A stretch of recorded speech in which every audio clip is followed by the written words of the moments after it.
Seja feita a tua vontade, assim na terra como no céu. Esta é uma oração curta, mas de grande valor, de um cabedal imenso. Percebemos que Deus nos ordena que oremos. A vontade de Deus é que oremos. Deus tem um plano eterno e imutável. Este plano se estabelecerá. Este plano chegará ao final, terá a conclusão segundo a vontade de Deus. Mesmo assim, eu devo orar para que a vontade de Deus se estabeleça na terra como ela é estabelecida no céu. Às vezes nós pensamos assim: eu não vou orar porque o plano de Deus vai ser aquilo que Ele mesmo determinou, não tem como mudar isso. Não, este é um paradoxo da nossa mente finita. Nós estamos lidando com a mente infinita que é Deus. Nós estamos lidando com um ser onisciente que sabe de todas as coisas e nós não sabemos de nada. Jesus aqui ordena que joguemos nossa arrogância, nossa prepotência. Jesus ordena aqui que nós matemos o nosso eu, aniquilemos o nosso egocentrismo e coloquemos a vontade de Deus acima da nossa vontade, de todo o nosso coração.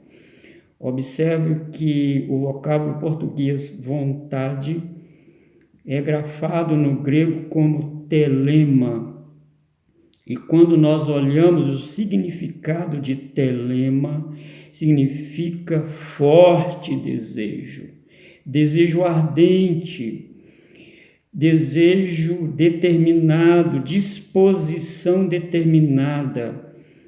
Por exemplo, quando nós vamos orar para algum enfermo, devemos orar na força do telema, com desejo, com insistência, uma insistência humilde. Devemos orar com entusiasmo, devemos orar, irmãos, com muita paixão em nosso coração, com muito amor àquela pessoa que está sofrendo, para que Deus a cure. Contudo, entretanto, precisamos entender que o Senhor conhece todas as coisas. O Senhor sabe de tudo aquilo que está envolto naquela doença. O Senhor conhece a mente, o Senhor conhece o amanhã. E mesmo Deus não curando, esta é a vontade dele. Portanto, fazer a vontade de Deus é fazer morrer o nosso eu. É estar disposto a obedecer os comandos das Escrituras Sagradas. Estar disposto a aceitar com todo o nosso coração que a vontade de Deus é perfeita, é boa e é agradável. Mesmo com dor no meu coração, mesmo chorando, eu preciso orar: Senhor, seja feita a tua vontade, assim na terra como no céu. A teologia, pelo menos, divide vontade de Deus, ou vontade de forma geral, em 3 segmentos. É claro que não existem 3 vontades, existe uma vontade só, a vontade de Deus. Mas, para compreendermos, existem essas divisões didáticas. Primeiro, nós devemos pensar na vontade de propósito. Esta vontade de Deus de propósito, ela abrange todo o universo. Tudo aquilo que acontece no universo. Aquilo que nós chamamos de tragédia, aquilo que nós chamamos de caos e aquilo que nós chamamos de mal moral, que é a entrada do pecado. Deus poderia ter impedido a entrada do pecado no mundo? Com certeza ele poderia ter impedido, mas ele não impediu porque essa não é a sua vontade. Paulo diz em Efésios que Deus faz todas as coisas conforme o conselho da sua vontade. Se Deus pede algum conselho, ele pede conselho a ele mesmo. É ele se aconselhando a si mesmo. Vontade de propósito está ligada a todas as minúcias, a todas as ocorrências, quer gostemos ou não, que acontece no universo. Esta é a vontade de Deus. Mas existe também a vontade de desejo. Eu vou te dar um exemplo. Jesus, quando estava chegando próximo à cidade de Jerusalém, ele estava montado num animal, ele olhou para Jerusalém e teve um forte desejo de que Jerusalém se convertesse. Nós não devemos pensar que Jesus orou ou desejou de forma hipócrita, não, de forma alguma. Ele desejou de todo o seu coração. Ele desejou vamos dizer humanamente, com paixão no seu coração. Ele até chorou por Jerusalém. O desejo dele era sincero, o desejo de Jesus era verdadeiro. Essa é a vontade de desejo. A terceira vontade é a vontade de mandamento. Deus ordena que oremos para que os pecadores sejam salvos. Deus ordena para que nós oremos para os enfermos.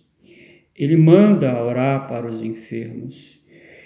Algumas vezes Deus cura, outras vezes Deus não cura, mas devemos orar pela cura. Nós devemos orar com muita paixão, com muita intensidade, com muita veemência, com muito entusiasmo para que Deus cure. Mas, ao mesmo tempo, quando essa pessoa que nós oramos com toda a força do telema, e essa pessoa venha morrer, nós devemos, com todo o nosso coração, com verdade no nosso sentimento de que, ó Deus, seja feita a tua vontade, mesmo com nosso coração repleto de dor. Essa é a vontade de comando. Deus manda nós orarmos pelas autoridades. Não importa se as autoridades são corruptas, não importa se as autoridades nos colocam pesados impostos, não importa se as autoridades até nos mandam prender por causa do Evangelho, como foi o caso de Pedro e os demais apóstolos que foram presos. Paulo, em Romanos capítulo 13, ele gere a obediência ao magistrado civil. E quando Paulo escreveu a epístola aos Romanos, ele estava debaixo do comando de Nero, o malvado Nero, e ele foi morto a mando de Nero. Mesmo assim, ele fez a vontade de Deus, que é orar para as autoridades. Que Deus nos ajude. Mas para orarmos, meu querido irmão, para orarmos, nós precisamos ser filhos de Deus. Para orar desta forma, com toda sinceridade, nós precisamos matar o nosso eu. A nossa vontade precisa estar subordinada, subalterna à vontade de Deus. Porque senão, quando nós orarmos, seja feita a tua vontade, assim na terra como no céu, seria uma mera locução verbal, seria mera hipocrisia. E Deus não quer que oremos dessa forma. Esta não é a vontade de Deus. Seja feita a tua vontade, assim na terra como no céu. Esta é a vontade de Deus e nós devemos fazer a sua vontade, que ela seja estabelecida na terra como ela é feita no céu. Deus abençoe você.